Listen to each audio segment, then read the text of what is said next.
یہ ایک پچھلے دفعہ کویسچن آیا تھا کہ دوران نماز آستین سیدھی کرنا کیسا ہے؟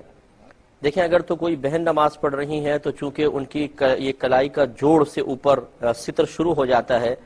اگر تو ایسا ہوا کہ نماز شروع کرنے سے پہلے ایسا تھا یا رکوع یا سجود میں جاتے ہوئے تھوڑا کھنچ گئی تو ان کو تو فوراً اس کو ڈھکنا چاہیے، کیونکہ اگر زیادہ دیر تک کھلی رہی اور کم از کم 1/4 کلائی 3 سبحان اللہ کی مقدار کھلی رہی تو نماز ٹوٹ ہی جائے گی.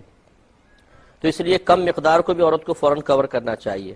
ہاں، اگر مرد ہے بالفرض تو مرد کو کوئی کلائی آستین وغیرہ نیچے کرنے کی حاجت نہیں ہے، کیونکہ یہ کلائی ہے، یہ بلکہ یہاں تک بازو پورا، یہ مرد کے لیے کوئی ستر نہیں ہے کہ دوران نماز اس کو ڈھکنا واجب ہو. لہٰذا اگر آستین تھوڑی اوپر چڑھ بھی گئی ایسی ہی نماز پڑھ لیں. ہاں، اگر ایسا ہے کہ انہوں نے اس کو فولڈ کیا ہوا ہے تب بھی فقہا نے فرمایا کہ آدھی کلائی تک ہے تو گنجائش نکل سکتی ہے، آدھی کلائی کے اوپر ہو تو پھر کراہت کا قول کہا ہے. تو مرد کے لیے بہرحال ایسا کوئی مسئلہ نہیں ہے.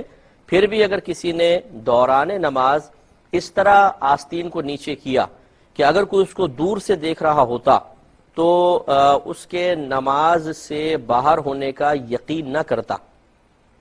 مطلب کہنے کا یہ ہے کہ ایسا کوئی عمل اختیار کرنا کہ اگر کوئی دور سے دیکھے تو وہ یقین کرے کہ ہم نماز میں نہیں. جیسے مثال کے طور پہ دوران نماز پڑھتے پڑھتے کنگا نکال کے کنگا کرنا شروع کر دینا.